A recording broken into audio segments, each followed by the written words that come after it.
안녕하세요. 달빛 야화입니다. 민담과 신화, 옛이야기.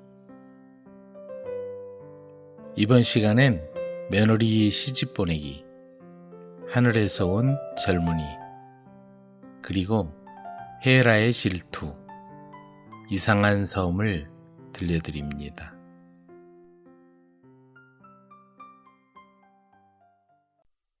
며느리 시집 보내기. 어떤 마을에 한 선비가 살고 있었다. 선비는 슬아의 아들이 둘 있었는데 그중 큰아들이 장성하여 며느리를 얻었다. 시부모에 대한 효심과 살림 솜씨가 얼마나 뛰어나던지 동네에서 며느리 칭찬이 자자했다. 그런데 혼례를 치른 뒤 채 1년도 못 되어 아들이 갑자기 세상을 떠나 며느리는 젊은 나이에 과부가 되고 말았다. 며느리는 남편이 죽자 바깥 출입을 금하고 수절을 하며 지냈다. 시부모는 그런 며느리의 모습을 보자니 안타깝기 그지없었다. 시아버지는 걱정스러워 밤마다 하루도 거르지 않고 며느리가 기거하는 방을 한 번씩 둘러보았다. 어느 날 시아버지는 며느리의 방에 불이 환하게 밝혀져 있는 것을 보고는 문틈으로 살펴보다가 그만 깜짝 놀라고 말았다. 며느리가 베개에 남편이 입던 옷을 씌운 뒤 품에 안고 슬피 우는 것이었다. 그 모습을 지켜보던 시아버지는 순간 정신이 번쩍 들었다. 남편이 얼마나 그리우면 저렇게 베개를 품고 슬피 울고 있을까? 시아버지는 며느리의 그런 안타까운 모습에 걱정이 태산 같았다. 이제 어쩌면 좋단 말인가? 혼자 끙끙대며 걱정하는 모습을 보고는 부인이 물었다. 영감, 하룻밤 사이에 얼굴색이 안 좋아 보이시는데 무슨 일이죠? 일을 어쩌면 좋단 말이요. 느닷없이 그게 무슨 말씀이세요? 내가 어쩌녁에 며느라기 방을 돌아보는데 글쎄 베개에 제 남편 옷을 입혀놓고는 끌어안고 슬피 울고 있질 않겠소. 그 모습을 보고 있자니 안타까워 애간장이 녹는구려. 이제 우리 집 귀신이 되기는 다 틀렸소. 어떻게 해야 좋을지 걱정이 태산 같구려. 영감, 그렇게 걱정을 한다고 해결된답니까? 내게 좋은 생각이 있어요. 좋은 생각이란 게 뭐요? 이제 우리 집 귀신이 되기는 틀렸으니 좋은 사람을 찾아 시집 보냅시다. 임자, 그게 무슨 말이요? 시집을 보내다니. 며느리가 아프다고 소문을 내고 백방으로 좋다는 약을 구해보세요. 마땅한 남편감을 찾으면 밤새 앓다가 죽었다고 소문을 냅시다. 가짜로 시신을 만들어 다른 사람들 손을 빌리지 말고 영감이 직접 관에 넣어 장사를 지내면 되지 않소. 시아버지가 아내의 말을 가만히 들어보니 귀가 솔깃했다. 참 좋은 생각이요. 그들은 그렇게 결정하고 아무도 몰래 알고 지내던 무인을 찾아갔다. 부탁할 말이 있는데 나의 청을 들어주겠소? 시아버지가 사정을 말하자 장가도 못 가고 가난하게 혼자 살던 무인이 기뻐하며 승낙했다. 어여쁜 여자와 살림 미천까지 준다고 하니 복이 넝굴째 굴러들어온 것이다. 당장 말씀대로 하겠습니다. 아무 날 아무 시 새벽에 아무도 모르게 멀리 데리고 가게. 시아버지는 그런 당부를 하고 무인과 헤어졌다. 그리고는 그날 밤부터 시아버지는 며느리가 아프다며 근처에 있는 약방을 돌아다니며 약을 구하러 다녔다. 며칠 동안 그렇게 다니니 동네 사람들은 며느리가 크게 아프다고 믿게 되었다. 그렇게 소동을 피우고 얼마 뒤 며느리가 죽었다며 친척들을 불렀다. 그리고는 거짓 장사를 지냈다. 이 불쌍한 것, 다른 사람은 절대 손대지 마시오. 떠나는 마지막 길, 내가 직접 하겠소. 그리고는 두 내외는 관을 짜서 가짜 시신을 그 안에 넣었다. 친정 식구들조차도 딸의 죽음을 혼자서 사느니 차라리 다행이라고 생각했다. 그 후 10여 년이 지난 어느 날, 선비의 작은 아들이 한양에 가는 길에 어느 집에서 하룻밤 묵게 되었다. 그런데 저녁 밥상을 들고 온 여인의 모습을 보니 어디서 본 듯한 낯익은 얼굴이었다. 이상하다는 생각에 아침에 일어나 세수를 하다가 안채를 기웃거렸다. 그런데 그 여인이 마루에 앉아 바느질을 하고 있는 모습이 보였다. 선비의 작은 아들이 그 모습을 한참 바라보니 죽은 형수의 얼굴과 똑같았다. 죽은 형수의 일을 미심쩍게 생각하고 있던 동생은 대충 아버지의 의중을 가늠하고 있었던 터라 잘 살고 있는 형수를 보자 마음이 놓였다. 하지만 죽은 형님 생각에 마음이 아파왔다. 작은 아들은 아침밥을 먹고는 말없이 그 집을 나와 길을 떠났다. 일을 마치고 집에 돌아온 아들이 아버지에게 조용히 입을 열었다. 제가 묵었던 집에서 죽은 형수와 비슷한 여인을 보았습니다. 그러자 아버지는 눈을 부릅뜨고 아들을 노려봤다. 그 모습을 본 아들은 고개를 숙이고 두 번 다시 그 얘기를 입 밖에 내지 않았다. 하늘에서 온 젊은이. 어떤 부인에게 리사와 스텔라라는 두 딸이 있었다. 부인은 리사에게는 맛있는 비둘기 고기와 구운 닭고기를 주었고 스텔라에겐 거의 아무것도 주지 않았다. 리사는 손가락 하나 까딱하지 않았고 스텔라는 아침부터 밤까지 일했다. 그러고도 스텔라는 늘 구박을 당했다. 리사는 늘 좋은 옷을 차려입고 스텔라는 낡은 옷을 입고 다녔다. 리사는 부인의 친딸이고 스텔라는 남편의 전 부인이 낳은 딸이었다.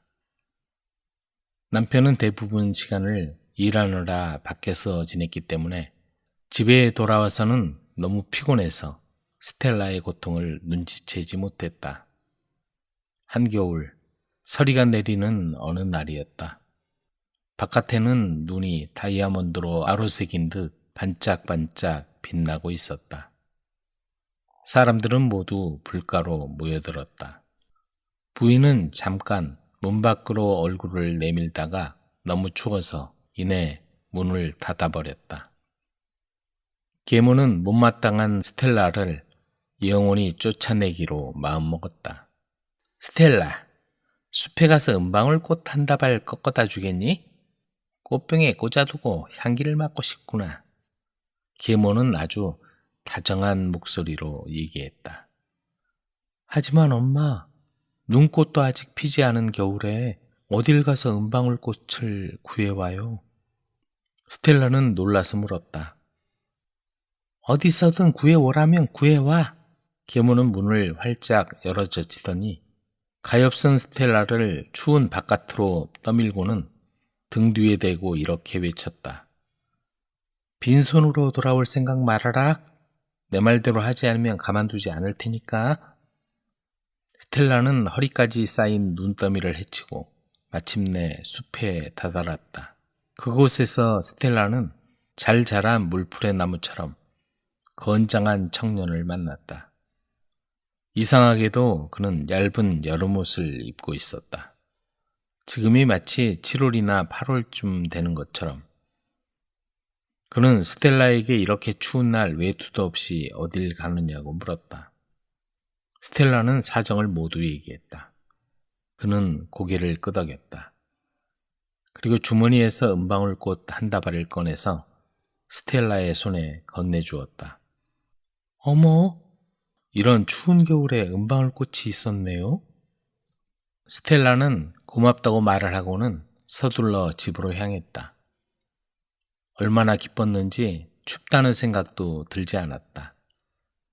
돌아온 스텔라를 보자 계모는 화가 났다. 하지만 꽃병에 향기로운 은방울꽃이 꽂혀 있었기 때문에 스텔라를 꾸짖을 빌미가 전혀 없었다. 다음날 계모는 입가에 가득 미소를 띠고 스텔라에게 또 말했다. 사랑스러운 스텔라, 숲에 가서 딸기를 따다 주겠니? 딸기가 먹고 싶어 못 견디겠구나. 하지만 어머니, 지금은 딸기가 열리지 않아요. 눈물을 글썽이며 스텔라가 말했다. 시끄럽다. 은방울꽃도 구해왔으니 딸기도 구해올 수 있지 않겠니? 계모는 이렇게 고함을 쳐대며 스텔라의 등 뒤에서 문을 쾅 하고 닫아버렸다. 가엾은 스텔라는 무릎까지 빠지는 눈속을 헤치고 가까스로 숲에 다다랐다. 거기서 스텔라는 청년을 다시 만났다. 스텔라는 그에게 계모가 이번엔 뭘 원하는지 얘기했다. 청년은 그 얘기를 듣더니 이맛살을 찌푸렸다. 그리고 이렇게 말했다. 딸기를 가져갈 수 있게 해줄게. 하지만 내 새엄마는 조심하는 게 좋을 거야. 그리고는 가방에서 먹음직스러워 보이는 딸기를 꺼내어 스텔라의 바구니에 가득 담아주었다. 그런 다음 딸기에 입김을 조금 불어넣으며 말했다. 이것이 내 엄마의 마음을 고쳐줬으면 좋겠구나. 스텔라는 감사의 말을 하고서 집으로 돌아왔다. 그때는 다소 따뜻한 느낌이 들었다. 스텔라가 딸기를 가지고 돌아온 것을 보더니 계모는 상한 우유를 입에 머금은 듯 얼굴을 잔뜩 찌푸렸다.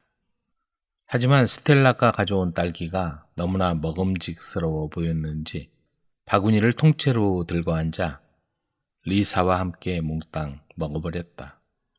그들은 스텔라에게 하나 먹어보라는 소리도 하지 않았다. 하지만 그날 밤에 두 모녀는 쌀락눈이라도 한 바구니 먹은 것처럼 밤새도록 끙끙대며 신음을 해댔다. 다음 날 아침이 되자 리사와 계모는 좀 나아진 듯 했다.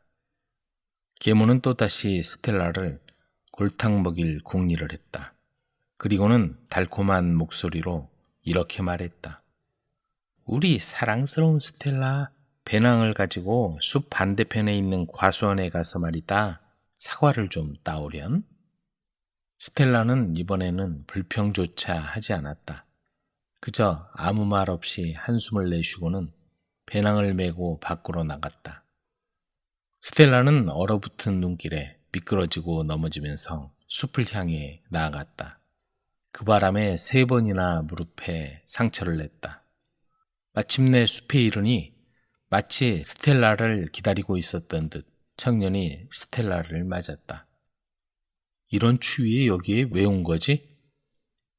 스텔라가 사실을 얘기하자 그는 크게 웃었다. 그래, 사과를 몹시 먹고 싶어 한단 말이지? 청년은 바구니 속에서 사과를 하나씩 꺼내더니 배낭 가득 담아주었다. 내 계모가 별로 좋아하지 않을 거야. 그리고 그는 배낭 안에 입김을 3번 불어넣었다. 너는 사과에 손도 대지 마라. 그리고 내 언니에게도 먹지 말라고 하거라. 스텔라는 다시 한번 고맙다는 말을 하고서 집을 향했다. 등에 진 배낭이 깃털처럼 가볍게 느껴져서 스텔라는 얼어붙은 눈 위를 마치 잔디밭을 걷는 것처럼 사뿐사뿐 걸었다. 계모는 이번만큼은 정말로 자신의 눈을 믿을 수가 없었다. 그녀는 스텔라에게 어떻게 불가능한 일을 해냈느냐고 묻지 않았다. 오직 사과를 베어 먹는 데만 열중했다. 언니, 먹지 마. 스텔라가 리사에게 이렇게 속삭였지만 리사는 스텔라를 밀쳐내고 사과를 개걸스레 먹기 시작했다. 그런데 두 모녀가 10개째 사과를 베어 먹더니 배를 움켜쥐고 소리를 질러댔다. 너무 아파 창자가 찢어질 것 같다느니, 저 은혜를 모르는 계집아이가 이상한 사과를 먹였다느니 마구 소리쳤다. 그리곤 두 모녀는 빗자루를 탄 마녀처럼 굴뚝을 빠져나가더니 공기 중으로 날아가 버렸다. 그들은 너무 멀리 날아가 다시는 집으로 돌아오는 길을 찾을 수가 없었다. 한편 스텔라는 아버지와 함께 행복하게 살았다. 헤라의 질투. 갑자기 주위가 어두워지는 걸 보고 제우스의 아내 헤라는 곰곰이 생각해 보았다. 틀림없이 제우스가 지금 몰래 무슨 일을 벌이고 있어. 그것을 감추기 위하여 구름을 일으키고 있는 거야. 헤라가 검은 구름을 헤치고 지구를 내려다보니 제우스가 수풀이 우거진 강가에서 젊고 아름다운 암소와 함께 있었다. 겉은 암소이지만 분명히 인간의 모습을 한 요정일 거야. 헤라의 짐작은 사실이었다. 그 암소는 강의 신 이나코스의 딸인 이오였다. 제우스는 이오와 시간을 보내다가 헤라가 지켜보는 것을 눈치채고 재빨리 암소로 만들어버린 것이다. 헤라는 제우스에게 와서 암소를 가리키며 말했다. 참 예쁘네요. 누구의 것이며 무슨 동물인가요? 제우스는 서둘러 대답했다. 이제 막 생긴 새로운 동물이요. 그럼 제게 선물로 주세요. 헤라가 이렇게 말하자 제우스는 하는 수 없이 승낙했다. 그렇게 하지 않으면 거짓말이 들통나기 때문이었다. 헤라는 암소를 아르고스에게 맡기고 단단히 지키라고 했다. 아르고스의 머리에는 100개의 눈이 있었다. 잘 때도 2개 이상의 눈은 절대 감지 않았으므로 온종일 이오를 지킬 수 있었다. 아르고스는 낮에는 이오에게 계속 먹이를 주어 괴롭게 하였고 또 밤에는 목에 밧줄을 감아 묶어놓았다. 이오는 고통스러워 견딜 수가 없었다. 풀어달라고 말을 하면 자신의 목소리가 아닌 소의 울음소리로만 들릴 뿐이었다. 이오를 찾아 여기저기 헤매고 다니던 아버지와 동생들을 보자 이오가 소리쳤지만 그들이 알아볼 리 없었다. 이오는 바닥에 발굽으로 자신의 이름을 썼다. 아버지 이나코스와 동생들이 곧 알아차리고 찾고 있던 이오가 암소가 되었다는 사실에 슬퍼하며 목을 끌어안고 울었다. 그 모습을 본 아르고스는 암소를 끌고 가서 더 단단히 지켰다. 제우스는 자기 애인이 고통당하는 것을 보고 마음이 아팠다. 그래서 전령의 신인 헤르메스를 불러 아르고스를 없애버리라고 명령했다. 헤르메스는 날개 달린 모자를 쓰고 날개 달린 신을 신고 2마리의 뱀이 감겨있는 독수리 날개가 달린 지팡이를 들고는 하늘의 높은 탑에서 땅 위로 뛰어내렸다. 그리고는 슈링크스 또는 판이라고 하는 비리를 불며 양떼를 모으는 양치기 옆을 서성거렸다. 아르고스는 그런 악기를 처음 보았기 때문에 호기심이 생겼다. 그래서 헤르메스를 자신의 곁에 앉으라고 했다. 날이 어두워졌다. 헤르메스는 아르고스의 감시 눈을 잠들게 하려고 잠이 오는 곡을 불렀다. 그러나 4개나 5개는 꼭 뜨고 있었다. 헤르메스는 자기가 보는 슈링크스 피리에 관한 이야기를 들려주었다.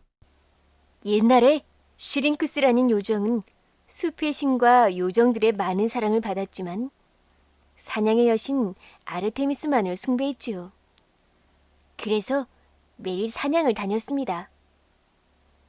슈링크스의 활은 뿔이지만 아르테미스의 활은 은이었습니다. 어느 날 집으로 돌아오다가 숲의 신 판을 만났습니다. 판은 슈링크스의 아름다움을 이야기했으나 허사였습니다. 슈링크스가 도망가자 판은 뒤쫓아갔습니다. 강둑에서 슈링크스는 잡힐 뻔하다가 물의 요정의 도움으로 무사했습니다. 판이 슈링크스인 줄 알고 끌어안은 갈대 묶음에서는 슬픈 가락이 흘러나왔습니다. 판은 그 아름다운 소리에 젖어 갈대를 몇 대 꺾었습니다. 그리고는 하나하나 길이를 다르게 하여 악기를 만들었습니다. 이것이 곧 슈링크스입니다. 헤르메스의 이야기가 채 끝나기도 전에 아르고스의 눈이 전부 감기고 말았다. 헤르메스는 있는 힘껏 아르고스를 칼로 베었다. 헤르메스의 칼에 의해 베어진 아르고스의 머리는 바위 위로 굴러떨어졌다. 가엾은 아르고스. 100개나 되던 그 눈은 곧 빛을 잃고 말았다. 헤라는 아르고스의 눈을 주어 공작새의 공지깃을 장식했으며 공작새의 깃털이 화려해진 것이 바로 그때부터였다. 그러나 헤라의 복수는 아직 끝난 것이 아니었다.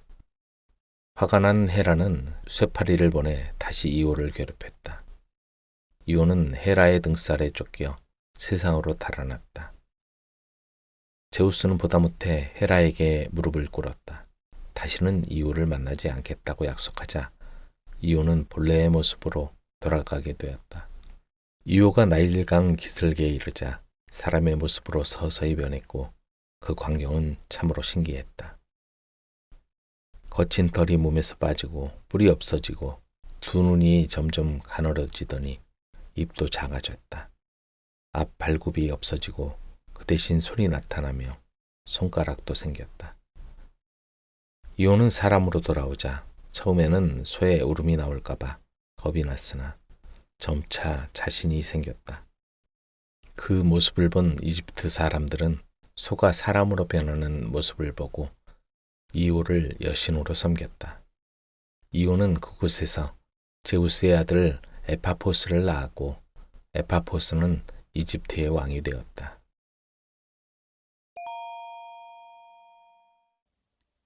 이상한 섬. 어느 날 나는 흔들리는 보트에서 조류를 전혀 신경 쓰지 않고 책을 읽고 있다가 바다로 떠가고 있다는 걸 알게 되었다. 돛을 내리지도 노를 젓지도 않았다. 처음에는 매우 당황했다. 바다에 아무도 보이지 않았으며 내가 어디로 흘러가는지도 몰랐기 때문이다. 그러나 물결이 잔잔했고 하늘은 맑았으며 바람도 부드럽게 불었다. 나는 무슨 일이 일어나는지 기다려보았다. 바다 저 멀리 점 같은 것이 보이더니 빠르게 다가왔다.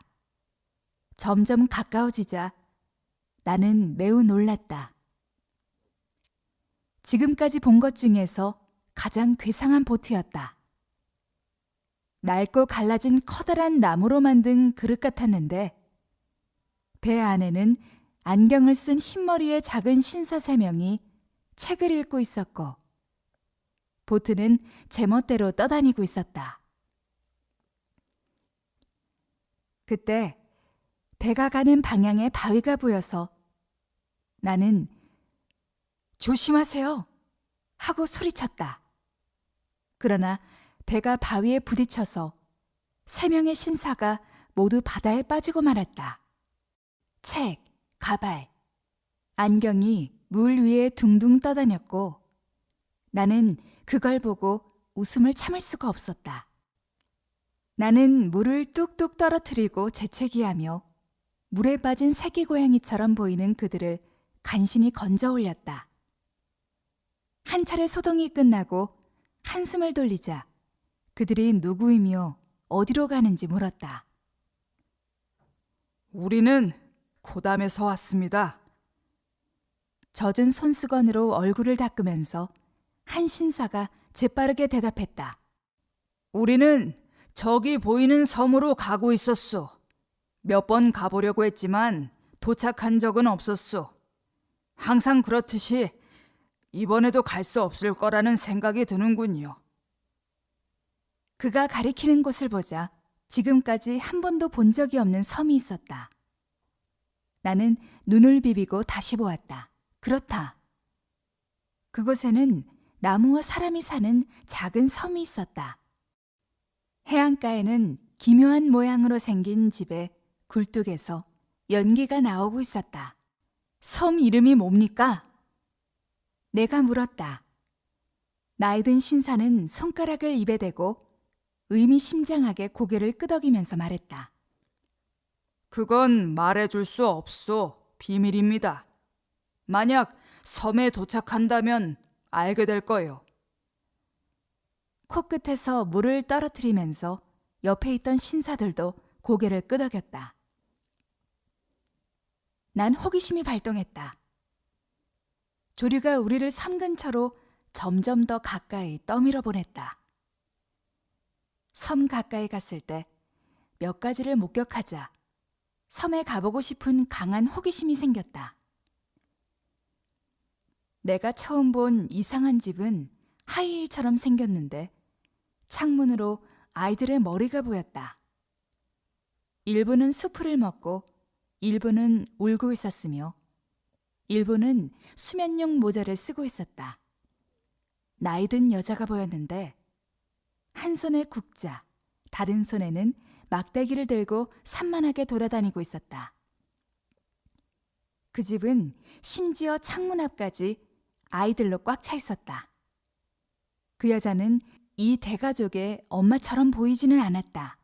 어디선가 황소 한 마리가 공중에서 날아오더니 숲속으로 유유히 사라졌다. 나는 그 기묘한 광경에 놀라움을 금치 못했다.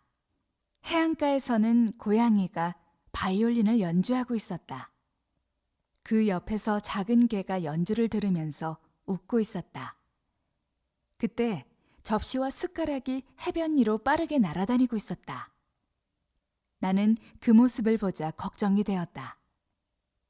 섬에 커다란 소동이 일어난 것 같았다.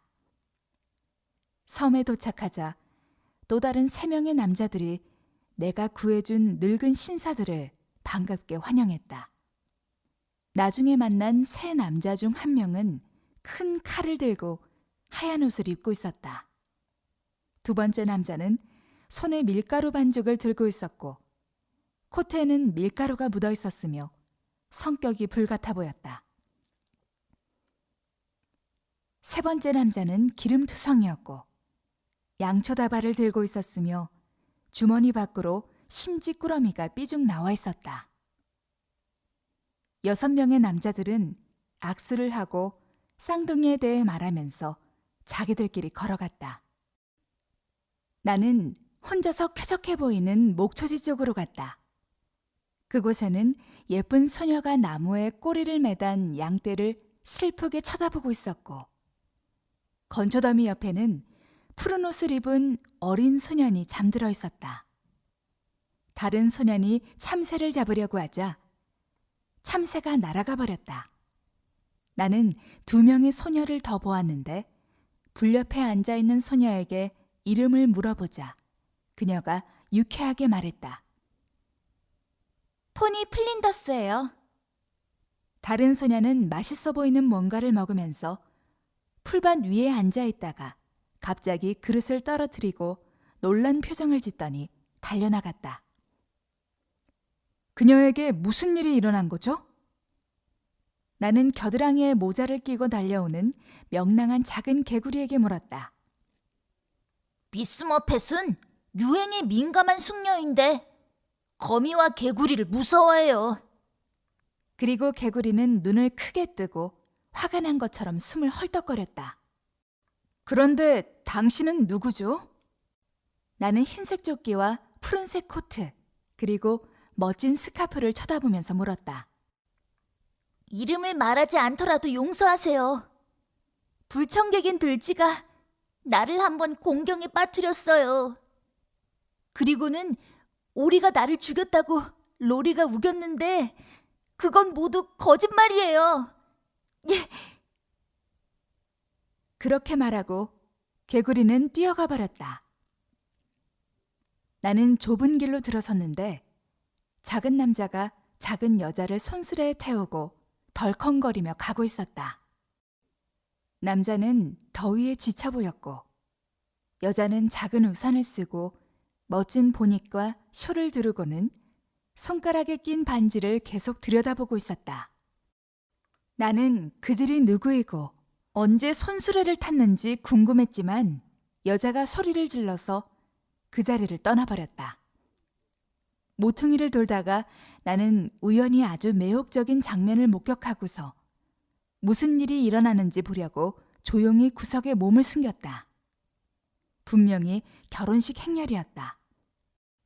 처음에 본 건 전령처럼 트럼펫을 불고 위험 있게 행진하는 검은색과 금색으로 화려하게 치장한 닭이었다. 그 다음에는 안경을 쓰고 하얀 스카프를 두른 장관처럼 보이는 검은색 복장의 떼까마귀였다. 친구처럼 보이는 종달새와 피리새가 뒤를 따랐다. 그 뒤에는 신랑과 신부가 행진했다. 미스 우레는 확실히 퀘이커 교도였다. 왜냐하면 눈을 반짝이며 평범한 드레스를 입고 작은 하얀색 면사포를 쓰고 있었기 때문이다. 신랑은 다홍색 군복을 입은 약간 살집이 있고 대담해 보이는 새였다. 그는 행복하고 자랑스러워 보였다. 피리새가 신부를 인도했고 홍방울새가 신부 들러리였다. 결혼식은 아주 훌륭했고 끝나자마자 찌르레기, 개똥집박이와 나이팅게일이 사랑의 노래를 부르기 시작했다. 이어서 맛있는 음식들이 나왔는데 모든 새가 날아들었다. 어떤 음악이 나오는지 상상할 수 있을 것이다. 건포도 파이가 풍성했고 체리 와인도 있었는데 뻐꾸기가 너무 흥분해서 무례하게 신부를 잡아당기기까지 했다. 신랑이 화가 나서 친구인 참새에게 활과 화살을 가져와서 무례한 뻐꾸기를 혼내주라고 부탁했다. 하지만 참새도 술을 너무 많이 마셔 목표물을 빗나갔다. 개똥 집박이의 아내 제인의 팔에 화살이 스치자 제인이 끔찍한 비명을 질렀다. 나는 너무 놀라서 혼란한 틈을 이용해 재빨리 비극적인 장소를 떠났다. 잠시 후 나는 집으로 향하는 노인을 잡아당기는 거위를 보고 충격을 받았다. 무슨 일이 있습니까? 내가 소리쳤다. 저 노인은 기도를 하지 않아요. 거위가 소리쳤다. 아마 배운 적이 없을 겁니다. 내가 말했다. 배우는데 늦은 건 없어. 기회가 있었는데 독실하지도 성실하지도 않아서 그런 것이요. 당신은 간섭하지 말고 조용히 본인 일이나 신경 쓰시오. 성질 고약한 거위가 꾸짖었다. 나는 더 이상 간섭하지 않았다. 노인이 이 바보 같은 행렬에 휩쓸려 갈 때 계단에서 누군가 보고 있었다. 나는 누군가 소리 지르는 걸 들었고 아마도 십자매가 누군가에게 상처를 입혔다고 생각했다. 키 작은 할머니가 고통스럽게 손을 꼭 잡은 채 거기 서 있었고 작은 개가 밤새 그녀를 보고 짖고 있었다. 여기는 유행이 뒤떨어졌군. 내가 생각했다. 그 할머니는 유행이 지난 옷을 입고 있었다. 가운은 거의 무릎 위까지 내려왔고 내가 집에서 보았던 젊은 여자들처럼 우스꽝스러웠다. 그러나 그녀는 밀짚 모자 대신에 멋진 보닛을 쓰고 있었으며 모자 밑으로 머리를 단정하게 손질하고 있었다. 무슨 문제라도 있나요? 나는 할머니가 우는 걸 보고 물었다. 버터와 달걀을 사려고 시장에 갔는데 비싸서 사지 못했어요. 돌아오는 길에 너무 피곤해서 길에서 잠이 들었는데 향신료와 작동하지 않는 시계 그리고 내가 처음에 잠깐 사용했던 냄비 몇 개를 팔았던 사기꾼 행상인이 내 새 가운과 속치마를 잘랐어요. 다시는 집에 갈 수 없을 거라고 생각했어요. 너무 무서워서 나도 알아보지 못할 정도였죠. 그래도 내 생각에 우리 강아지는 나를 알아볼 것 같았어요. 짧은 치마를 입고 다닐 만큼 뻔뻔한 사람이 아니라는 걸 알지요. 그런데 강아지도 나를 알아보지 못하니 어떻게 해야 할지 모르겠어요. 정말 나쁜 사람이군요. 신경 쓰지 말고 차 한 잔 마시고 잠자리에 들도록 하세요. 내일 멋진 가운을 만들 수 있을 겁니다. 만약에 그 교활한 행상인을 만나면 가만두지 않겠어요. 그 말이 할머니에게 위로가 되었지만 강아지가 여전히 지저댔다. 우리 옆집에 있는 개는 이런 식으로 짖지 않아요. 할머니가 난로에 주전자를 올려놓으면서 말했다. 지나가는 길에 그 개를 살펴보세요. 나는 그러겠다고 말하고 옆집을 지나갈 때 문으로 들여다보았다. 개는 판사같이 근엄하게 앉아서 담배를 피우고 있었다. 여주인은 어디 있습니까? 내가 물었다. 음식을 사러 갔소. 그 개는 입에서 파이프를 공손하게 꺼내면서 대답하고 덧붙였다. 담배 용기가 불쾌하지 않았으면 좋겠군요.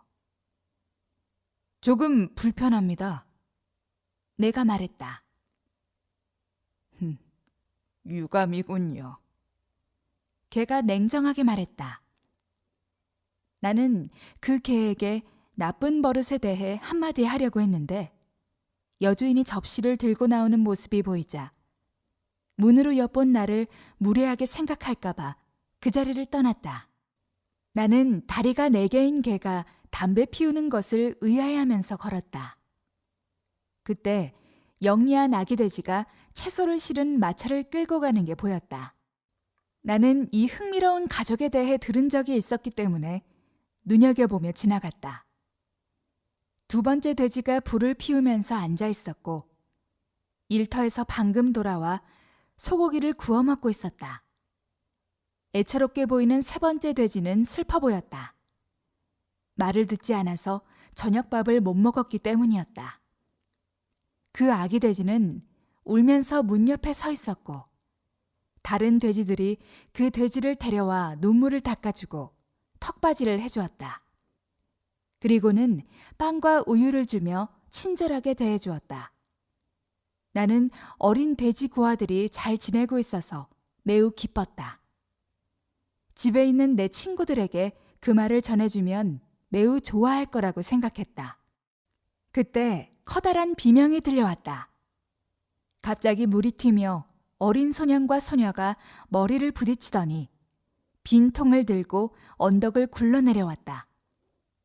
뭔가 좋은 냄새를 맡고 배가 고파서 근처의 커다란 방으로 들어갔는데 내 생각에 그건 식당이었다.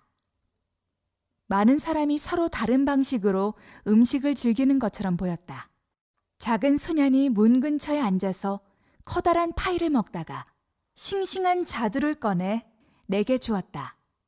테이블에는 뚱뚱한 신사가 파이를 자르고 있었는데 파이에는 짙은 색의 크러스트가 있었으며 즐겁게 노래하는 한 무리의 새가 나타났다. 요리를 개발하는 것과 맛을 설명하는 건 끝이 없죠.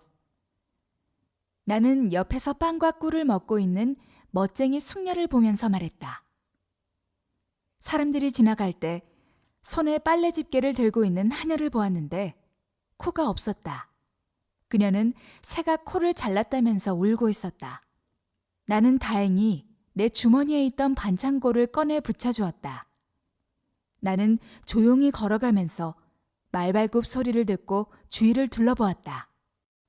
거기에서 끔찍한 광경을 보았는데 야생마가 성난 눈으로 꼬리를 흔들면서 땅을 구르고 있었다. 말 등에는 미친 남자가 앉아 있었는데 빗자루로 말을 때리고 있었다. 그 뒤에 미친 여자가 있었는데 보닛을 거꾸로 쓰고 있었으며 무릎 위에 미친 아이를 안고 있었다. 말 위에 한 사람이 서 있었는데 한쪽 발로 매달려서 사람들이 달려나갈 때 목청껏 울부짖고 있었다. 내가 피하려고 재빨리 담을 넘었는데 거기에서 더 흥미로운 광경을 목격했다. 2명의 시각장애인이 풀밭에 앉아서 절름발이 남자 2명이 절뚝거리며 가는 것을 보려고 했었다. 그리고 근처에는 황소가 격렬하게 꿀벌과 싸우고 있었다. 나는 그걸 보고 놀라서 허둥지둥 달려갔는데 근처 나무 덤불에서 한 여자가 뛰어오르자 어떤 신사가 한 손에 링과 다른 손에는 막대기를 들고 날아오르고 있었다. 여긴 정말 이상한 사람들이 많구나. 내가 생각했다. 언덕 아래에 있는 아담한 집 근처에는 먹을 것을 파는 단정한 작은 여자가 있었다. 허기를 느껴서 오트밀 대신에 구운 사과와 크랜베리 파이를 샀다. 맛을 보니 맛있다는 그녀의 말이 정말 사실이었다. 앉아서 파이를 먹고 있는데 개들이 짖기 시작했다. 거지 한 무리가 보였는데 일부는 해진 천을 두르고 일부는 유행이 지난 벨벳 가운을 입고 다가왔다. 그들 중 술 취한 사람이 맥주를 마시려고 하자 돈이 없는 걸 알고 나이 든 여자가 그를 내쫓았다. 언덕으로 올라가는데 죽은 돼지가 보였고 그 옆에 그 모습을 보고 울고 있는 어린 소년을 만났다. 내가 이름을 물어보자 그 소년은 훌쩍거리며 말했다. 잔이 프링글이에요. 너무 심하게 우는 바람에 그 아이를 위로할 수가 없었다. 옆에는 아기가 누워있는 요람이 있었다. 아기는 끔찍하게 소리를 지르고 있었고 나는 어떻게 달래야 할지 몰라 할머니에게 달려가서 아이를 달랠 방법을 물어보면서 요람을 맡겼다. 아가야, 엄마가 패티 케이크를 만들고 있나 보다. 톰 팅컨의 개가 다니는 길이 아닌 저곳에 놓아두세요. 내가 달래줄게요. 그 할머니는 무릎으로 기면서 노래를 부르기 시작했다. 헤이 아가야 아가야 헤이 아가야 아가야. 아기는 할머니의 노래를 들으며 울음을 그쳤다. 나는 그 모습을 보고 안심한 후 언덕 꼭대기에 뭔가 있는 걸 발견하고 서둘러 갔다. 언덕 꼭대기에 도착했을 때 사람들이 담요에 쌓여있는 할머니를 발로 차는 걸 보고 충격을 받았다. 내가 그만하라고 애원하자 태피라는 웨일즈 남자가 그 여자는 그렇게 하는 걸 좋아한다고 했다. 내가 놀라서 여자가 왜 그걸 좋아하는지 물었다. 백파이프 연주자인 아들 톰이 말해줄 거요. 이제 내가 발로 찰 차례요. 그 남자가 말했다. 할머니는 쉬지 않고 집을 청소하면서 사람들을 걱정하는 분이죠. 가끔 우리는 높은 곳을 청소하게 해서 할머니가 녹초가 되게 만듭니다. 할머니가 그걸 좋아하고 그 방법이 할머니를 일으킬 수 있는 유일한 방법이죠. 우리는 할머니가 어딘가에 들러붙을 때까지 발로 찹니다. 할머니가 다시 돌아와 행동을 개시할 때까지 거미줄 청소를 하게 놔두죠. 톰이 말했다. 글쎄요. 내가 들었던 말 중에 가장 이상한 얘기군요. 나도 그렇게 이상한 여자를 알아요. 집에 가면 당신 방법을 실천해 보겠습니다. 이 섬에는 이상한 여자들이 많은 것 같군요. 내가 피터라고 불리는 사람에게 말했는데 그는 호박을 먹으며 서 있었다. 그래도 당신은 최고를 보지는 못했겠지요. 우린 항상 그녀를 기다리고 있습니다. 섬에 불을 켜는 순간 마저리 도우가 우리를 찾아옵니다. 피터가 입을 가득 채운 채 대답했다. 불이요? 그녀가 마치 나는 것처럼 말하는군요. 내가 말했다. 그녀는 새를 타고 다녀요. 나이든 청소부가 불을 켭니다. 이제 날아오를 거예요. 서두르지 마세요. 그 남자가 소리쳤다. 그러자 멀리서 희미한 목소리가 대답했다. 곧 돌아가야 해요. 사람들은 안심한 듯이 다묘를 접었다.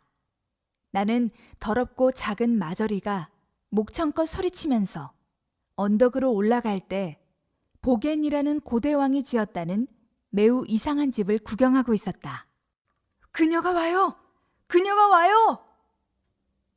모든 사람이 올려다보았고 나는 섬 위를 날아오는 커다란 흰새를 보았다. 새 등에는 여태껏 보았던 중에 가장 아름다운 할머니가 앉아 있었고 다른 어떤 사람과도 비교할 수 없었다. 그녀는 머리에 뾰족한 모자를 쓰고 있었고 붉은색 망토, 하이힐을 신고 손에 목발을 쥐고 있었다. 새 등에 타고 웃으면서 고개를 끄덕였고 모든 사람이 달려나와 소리쳤다. 어서 오세요, 할머니. 할머니가 도착하자 사람들에 둘러싸여서 모자 꼭대기만 겨우 볼 수 있었다.